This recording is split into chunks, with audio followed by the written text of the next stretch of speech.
Hello and welcome to my newest video. Today I'm going to take a quick first look at Lordmancer II.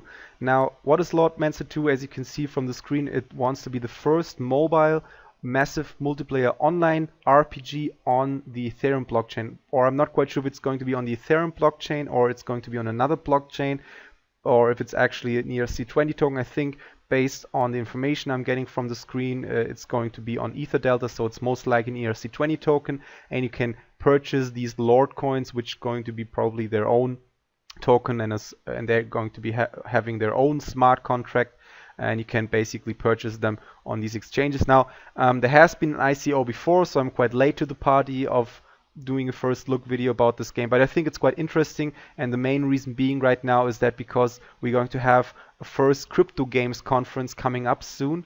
I think it's going to be in May. Yeah, exactly. So as you can see on the screen, there's actually going to be a major event upcoming in mid of May 2018, so it's not too long until we're going to have the event, and it's going to be in Ukraine, and there are going to be major speakers from the gaming or the crypto gaming sphere. So some of them have already done videos about it. Obviously some of them are really popular, like CryptoKitties. Obviously they're going to have Benny Gang, but they're also going to have someone from Dragonerium, which I also did a video about, and that's quite interesting to me, to be honest, because a lot of these games most likely didn't receive a lot of media attention yet, even though they are quite popular among this kind of growing industry. And obviously the crypto gaming industry is still in its absolute infancy. If you think about cryptocurrency being at a really early stage of mass adoption to some degree, at least if you see that as the end goal, then you can also especially say about the crypto gaming industry,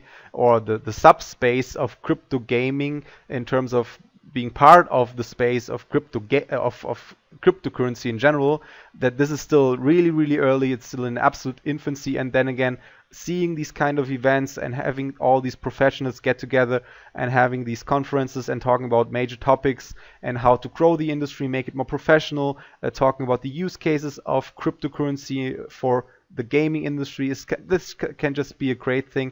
And as you can see here from the speaker, Anton, I can't really pronounce the last name, Tellitsin, I think they're also going to have Lordmancer II, which just tells me that they're really taking their own game really serious. This is not just a quick cash grab with a front end page and nothing behind it.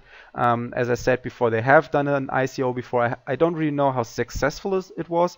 Maybe someone in the comments below can shed some light on that and just tell me how successful they have been. Now, there's also an open beta going on right now, but it's only on mobile, which is really important for this game. As I said in the beginning, this is trying to be a mobile game. There has been a game before called Lordmancer I, or just in general Lordmancer, and I think it has also been a multiplayer or an MMO RPG online game, but without any kind of cryptocurrency integration, and this has also been running on mobile gaming. Now, say what you will about mobile games. I know a lot of video gamers by heart, they kind of detest the mobile gaming industry because it kind of changed how we look at games, and we take a sort of mass appeal over quality. A lot of times, a lot of these games are basically pay to play.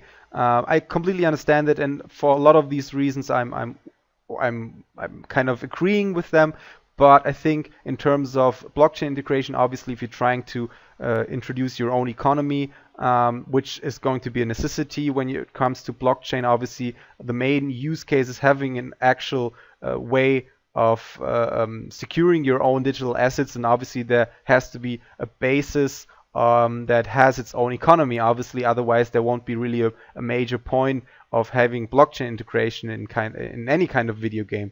And especially online games where you have a lot of different players involved, you want to attract a larger player base. I think it's a good idea to have this kind of economy growing and having it run on a blockchain eventually, because it has so many advantages as opposed to having it server side, as you can, for example, see, or maybe some of you have experienced the kind of disadvantages when it comes to World of Warcraft. There's several other really huge and popular online RPGs or online MMOs where the complete control was with the publishers, and the players really only were able to adapt to the changes, and they couldn't really hold their actual digital assets that they paid for with in-game currency, which ultimately came from real money purchases. So yeah, once again, I think this is a great idea.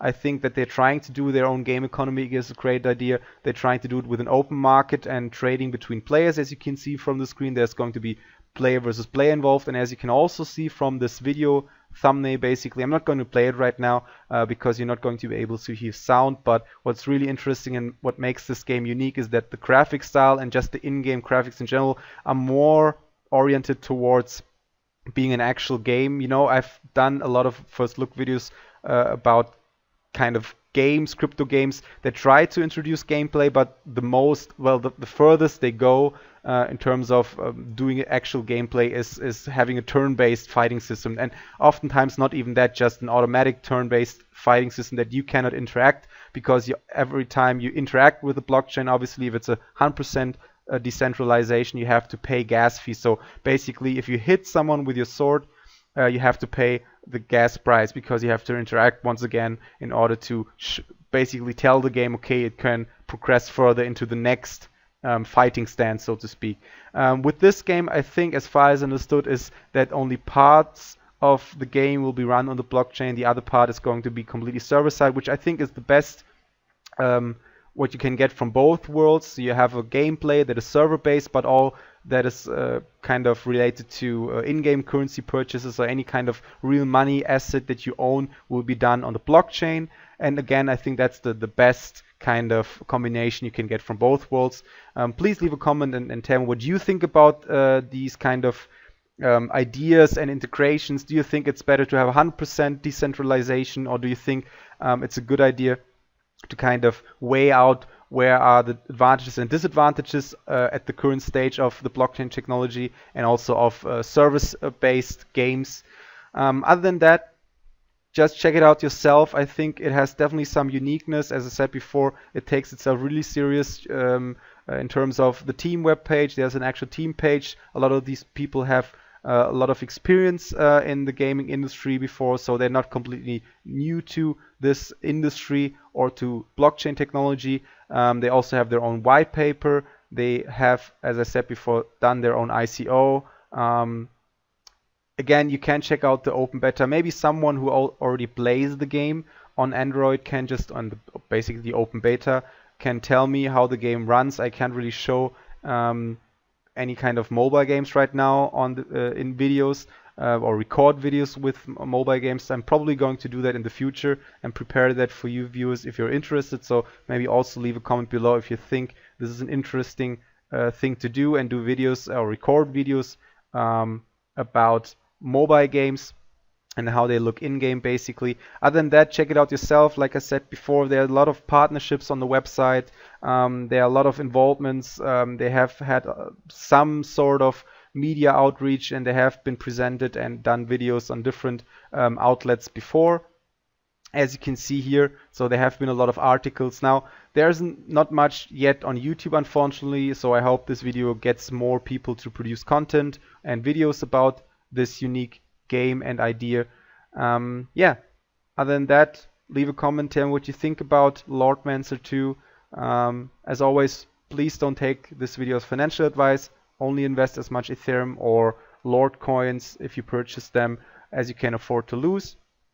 And yeah, hope you liked the video, and I'll see you next time. Bye.